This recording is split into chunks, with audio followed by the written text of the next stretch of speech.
We value happiness more than success, knowledge, and material wealth. But why do we still pursue those endeavors at the detriment of our happiness? Don't we want to always maximize it? And what is happiness? Is it oxytocin or serotonin? Dopamine? Is it the cause or the effect of success? What about its relationship to selflessness? Should we even think about it as an achievement with specific catalysts and inhibitors? I want to know how happiness operates as a process. Is it about what you get or what you avoid? Is it dependent on do's and don'ts, or is it all in our mind? After all, the only limit is our mind. I don't know about you, but the answers seem to require an interdisciplinary approach. This is a documentary of my quest for happiness, not as a feeling, but as a meaning. But who knows? Maybe one day it will help me be happy. Am I not happy? I think I am. Can one even know? Let's find out.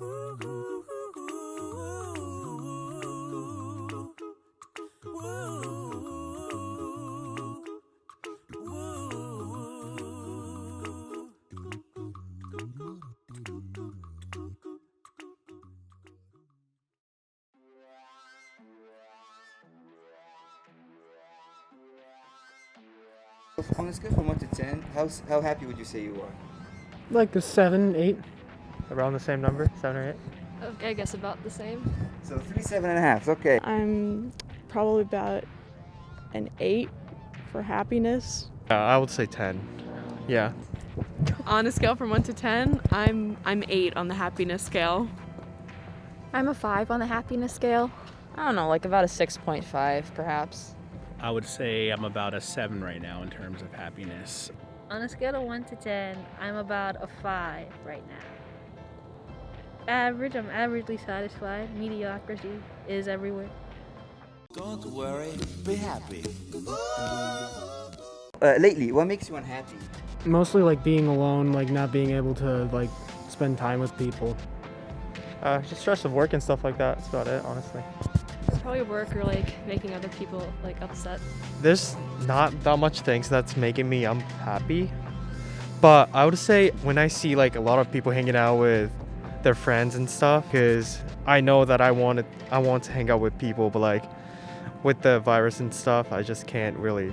Lately, the thought of going home and not being around friends is making me unhappy, but it's a mixed bag.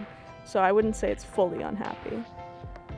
I don't think I'm ever fully unhappy or fully happy either. What makes me unhappy lately is like when I don't do as well as I think I should, because like self-doubt and all that stuff, that makes me very unhappy with my life. What makes me unhappy is other people's unhappy feelings because I feel them, and comparison because I compare myself a lot and it makes me feel bad. High levels of stress and anxiety. Same. There's still a lot of hatred in this world, and it makes me really, really unhappy that the people could still be hating each other, even though we're going through a hard time right now. With everything going on, kind of brings it down, but I'm happy that I'm able to still work now. I was unhappy about just our political climate, but I'm really happy about, with the election of the new president, Joseph Biden.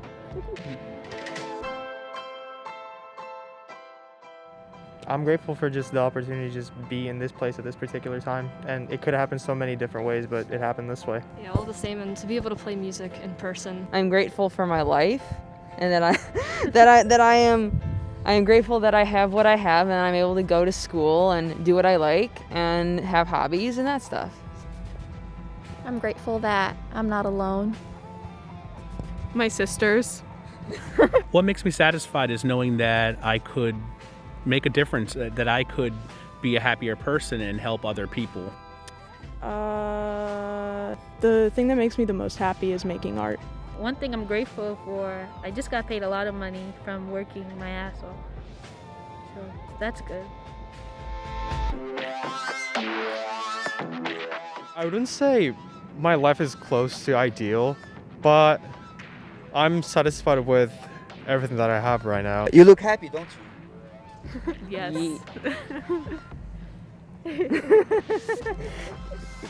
Or would you say your life is close to ideal or perfect? No way, far from it. Depending on the time, I guess you could put it a little higher, but yeah, it's pretty high. Let's just put it that way. I'm satisfied actually getting older and growing up and understanding myself. I'm a little more satisfied, but it's far from perfect though. I don't think you could ever reach like a full 10 all the time because it's good to have your lows and your highs. Happy. I'm content with the way things are, but I could choose not to be content. Love and happiness. If I had to redo my life, I would change nothing because I believe everything that's happened was meant to, and a lot of good came out of it, such as helping other people. Yeah, I guess people make mistakes and there are things that we'd like to change. So absolutely, I'd like to change something. If I could change like my head, like I would change like my mental health and stuff like that. I'd get rid of that. I would get rid of all the hardships.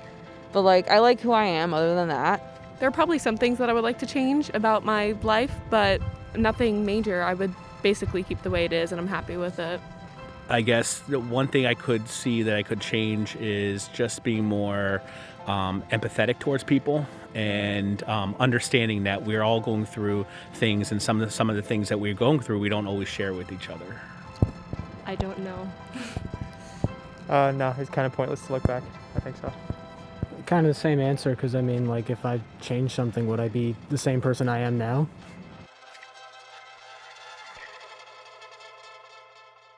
Thank you, Professor Kim, for joining me. Do you have anything you can add about happiness from an anthropology point of view? It's a big question. Hangbok is the word we use for happiness in Korean. It's a word that didn't really have currency until actually just before the colonial period. So it's a word that's really associated with modernity. And hang is some type of direction, and pok is prosperity. So it's our direction, and moving towards prosperity becomes kind of the definition, or the kind of the everyday word for happiness. And so you have to think of, how are we using the word happiness? What's it associated with? What time periods does the nuances of the meaning change? What direction is happiness moving us towards? Does happiness imply a direction? We hear about these things in the United States about life, liberty, the pursuit. And already we're thinking about a direction, the pursuit of happiness. And what does that entail? How is that connected to our desirability in relationship to happiness? Hap is connected to haptics, connected to some type of touch. And also hap, she began to understand etymologically, was also considered connected to some type of chance. So she says, how can we return tactility and chance back to some type of understanding of happiness versus its directionality? Maybe happiness is not something that we can collect and pursue, but something that is contingent on certain factors and unpredictability, something that's more immediate, more sensational, more haptic, that kind of arouses in us feelings of happiness. And the one thing to take away is, how are people articulating happiness? And in what context? And what gets them to that point to articulate it in that way?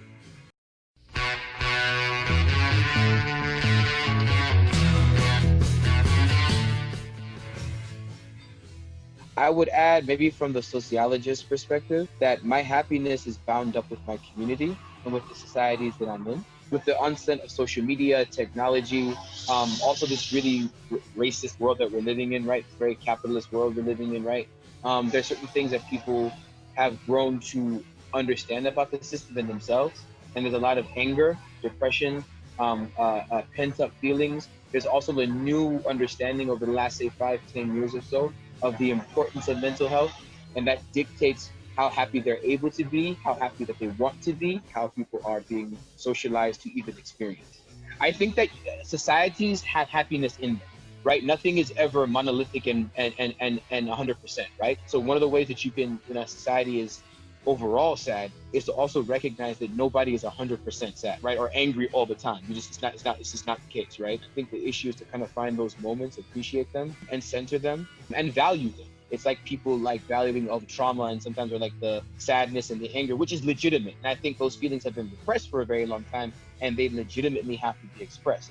But it's also not all of who we are. Even animals in a drought can find levels of happiness in certain small moments with people, right? So we as animals can do the same thing. Also, if you can't find happiness in your day-to-day, that will influence your inability or ability to see happiness in others. And that's important too. Because if you're running around, if you are stuck in your depression, if you're stuck in your trauma, if you are ruled and governed by your anxiety, that will dictate what you are able to perceive on the level of just spiritually as well as emotionally and in terms of perception.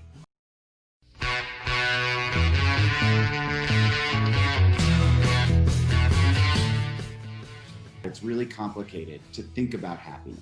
How do I know that an 8 for me in happiness is the same as an 8 for you? And what do we mean by happiness anyway? Do we mean that we're experiencing physical pleasure? So, maybe I'm eating a candy and it tastes really good. So am I happy? Maybe, but maybe then later I find out that I have a cavity or heart disease because I ate too much candy. And it turns out people are not very good at predicting how things will make them feel in the future. It turns out when you get that raise, you get that promotion, it feels really good for a little bit. And then you kind of go back to what's called your baseline or your set point. And it turns out every person has basically like an average level of happiness, we might call it, or subjective well-being that they have. Part of that is genetic. Part of it's influenced by what you've experienced in life.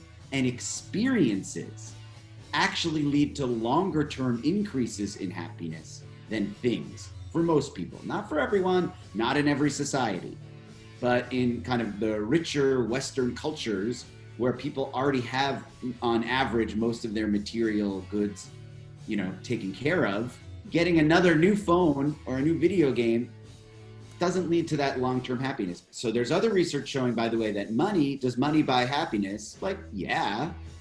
People who are really poor and in poverty are less happy than people who are really rich. But there's a law of diminishing returns, meaning that once you make a certain amount of money, making $1 million a year doesn't actually make you happier. So it turns out also that doing things for other people actually leads to more happiness in some circumstances than doing those things for yourself. And there's another thing that we know is associated with happiness, which is being grateful. It's all about working at it and progressing at it and always reflecting on it. And that's, I think, a way to think about life satisfaction is something that you're never done with, right? You might be pretty satisfied right now, but the way to be really satisfied is often to keep working at it. It's kind of like, it's not just about experience, it's also about experiences. Both definitions of experience. You have exactly. It's like things enable happiness, but they don't give it to you. Yes. I think that's right. The language itself, I think, is obscuring, right? Happiness isn't just something out there that happens to you. Happiness is something that you have to, it's an action in a way, right? You have to do happiness. And that requires doing some of these things we've been talking about. So, it's less about what makes you happy or not, and more about what makes you happier or less happy. And not only do good social connections keep us happier and healthier, loneliness kills. Simply, we need love, we need friends, families, communities. But it's not simple, is it? The process of happiness requires a more sophisticated theory of maintenance, such as ikigai or existentialism, that promote accomplishment, vocation, challenge, usefulness, passion, and reward. In the end, the very action of doing these interviews made me happier.